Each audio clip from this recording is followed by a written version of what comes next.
Ахметбек Нұрсыйлы айтпақшы, әншілер расында да шегіртке ме? 90% әншілер шегіртке, түгел эстрада әншілер шегіртке.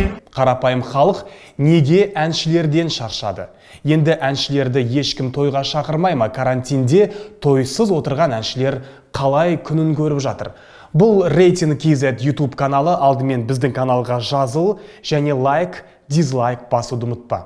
Менің аты жөнім Данияр Есен, кеттік ендеше.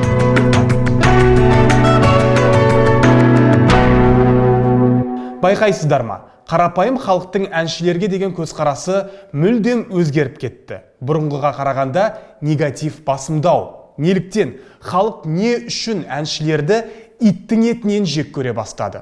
Біз осы сұраққа жауап іздеп, журналистік сараптама жасап көрген едік. Біріншіден, қарапайым халық әншілерден шаршады. Шаршағанды айтпаңыз, өте қатты шаршады. Көргісі келмейтін деңгейге жетті. Асанәлі Әшімов айтпақшы, үтікті қосып қалсаң да, ішінде әншілер жүреді әйтеуір. Қазақ қоғамында әншілер мұрнын тықпаған жер қалмады. Телевизорда журналистің орнында әнші. Армысыз ардақты көрермен. Ток-шоуда біреуге ақыл айтып отырған әнші. Инстаграмда бір-бірінен интервью алып отырған әнші. Бір товарды жарнамалап отырған да әнші. Гарант 24 ломбард. Психолог әнші. Халқына жекіп сөйлегенде әнші. Ұнамай ма? Шығып кетіңіз ба? Кино түсіріп жүрген режиссер де, басты рөлде ойнап жүрген актер, актриса да әнші. Азияда сияқты үлкен іс-шараларда спорт комментаторы болғанда әнші. Не знаю почему, Диас Досханова, у меня прям слезы на глазах. Тойда әнші, сайда әнші, қырда әнші. Жан-жағымыздың бәрі әнші болып кетті. Ең соңында құрдымға кеткен сәті лотерея ойнатып жүргенде әнші болып шықты. Техникадан пентхаусқа дейін жұлдыздар жаппай өткізіп жатқан лотерея қаншалықты заңды. Келісесіздер ме? Бұрынғы әншілерді тек сахнадан көретін едік. Роза Бағланова, Бибігүл Төлегенова, Нұрғали, Ескендір ағаларымыз жылт-жылт етіп телевизорға қайта-қайта шыққан жоқ. Олар тележүргізуші болған жоқ. Олар лотерея ойнатқан жоқ. Олар тек ән айтты. Алысқа бармай-ақ Роза Рымбаева, Батырхан Шүкенов, Мақпал Жүнісовалардың өзін алайықшы. Олар шектен тыс шыққан жоқ. Өзінің орнын білді. Халықты тек әдемі әндермен ғана қуантты.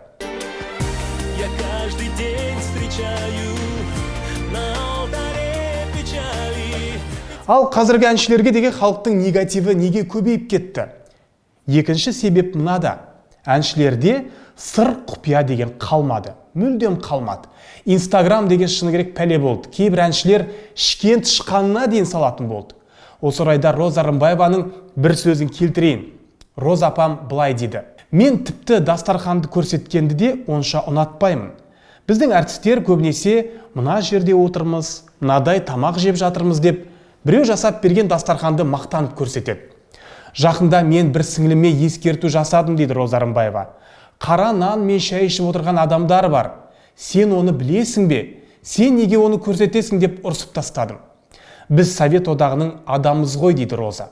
Ол кезде өмір басқа болатын. Барлығы бір деңгейде еді. Қазір байлықтан тойынып кеткендер де бар. Ал енді әртіс ол халықтың адамы. Ол халықпен бірге болу керек. Сондықтан артық дүниемен мақтанып, халықты ашуландыруға болмайды дейді халық әртісі Роза Рымбаева.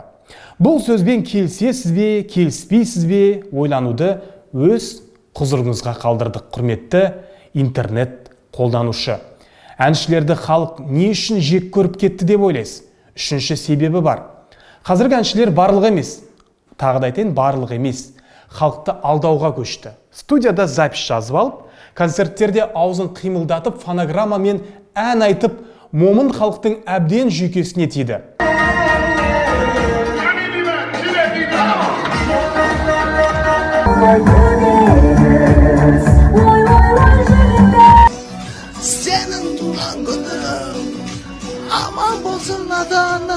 Ақталатын бір сөз бар, сұрап қалсаң. Аппаратура техника сай келмейді дейді. Сонда үнемі тек жанды дауыста ән айтып, еліміздің атын шет мемлекеттерде асқақтатып жүрген Майра Мұхамедқызы, Димаш Құдайбергендер, опера артистері қалай микрофонсыз ән айтып жүр деген заңды сұрақ туады. Демек, техниканы айтып ақталу ол тек сылтау. Профессионал әнші Парижді тамсандырған Әміре Қашаубаев сияқты тек жанды дауыста ән айта білу керек. Ахметбек Нұрсила әншілерді шегірткеге теңеді ғой. Астарлы ақиқатта көрген шығарсыздар. Негізі шегіртке фонограмма мен дыбыс шығармайды. Ол жанды, табиғи дауыста шырылдайды. Енді әншілердің соңғы нүктесі лотерея ойындары болды. Кейбір әншілердің түбіне де осы лотерея жетті. Сүттен ақ, судан таза болғысы келеді. Біз төреші болмай-ақ қоялық. Нағыз әділ бағасын беретін ол халық. Осыдан кейін әншілерді тойыңызға шақырар ма едіңіз? Біз карантинде тойсыз қалған әншілердің ставкасын білу үшін 3-4 әншіге телефон соғып көрген едік. Мен бағасын білейін деп едім, алдымен үйдегілермен ақылдасайын деп едім. $5000, біріне $7000 болған ғой, енді карантиннен кейін біз $5000-ға түсадық, тем более қазір доллар да көтеріп кетті. Доллармен есептейсіздер да? $5000, да? Иә, $5000. Сосын екі адамға перелет бар, бір бизнес, бір экономка, туда и обратно. Қаншаны айтады, Ерке? Бір блок жарты сағат выступления, примерно 7-8 ән айтады. Кешіріңіз, біз августтың 8-іне байланысты той мәселесімен хабарласып отыр едік. Гранд Астана, Астана қаласында.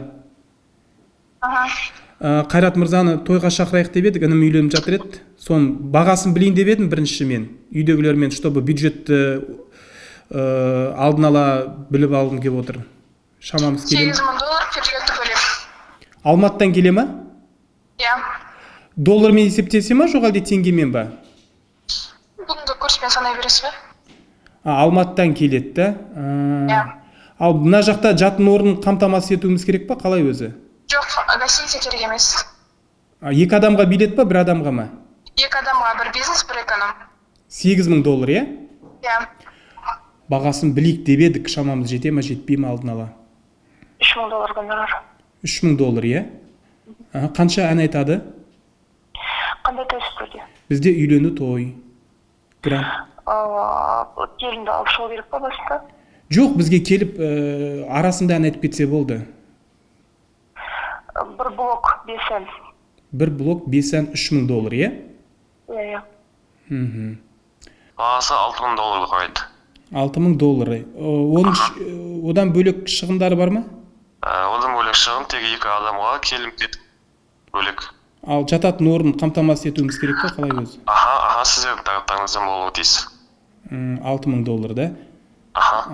Хорошо. Теңгемен береміз бе, доллармен береміз бе? Өздеріңізге қалай ыңғайлы солай.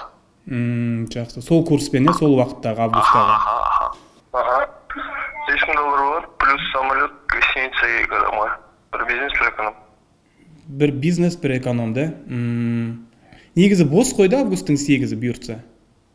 Пока бос, иә. Пока бос, да? Бізде Астанаға гонорар үйлену тойына $1 миллион теңге. Перелет екі адамға, туда-обратно. Самолеты бір бизнес класс, бір эконом класс. Қонақ үй, біреусі люкс, біреусі стандарт. 4 жұлдызды қонақ үй минимум. Тойда 2 выход жасаймыз. 20 минуттан 4-5 әннен общий количество 40 минут болады. Жақсы, түсінікті. Ондай болса мен сізге кейін хабарлассам бола ма? Үйдегілермен ақылдасайын, ортаға тастайық. Жақсы, жарайды. Жақсы, рахмет, сау болыңыз. Сау. Енді әлем бұрынғыдай болмайды. Ойланатын уақыт келді. Пәленбай миллионға әнші шақырып, ысыраппен той жасайтын уақытта келмеске кетіп барады. Байқайсыз ба?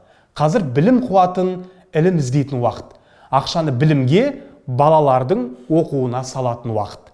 Әншілерге де ойланатын уақыт келді. Бұрынғыдай мұрнын көрінген жерге тығу абырой әпермейтінін түсіну керек. Сіздер бізді тек әдемі әндеріңізбен қуантсаңыздар болды. Одан артық бізге еш нәрсе керек жоқ. Ал сөз кезегінде, орай келгенде біз де ойланайық. Ойлануға өте аз уақыт қалды.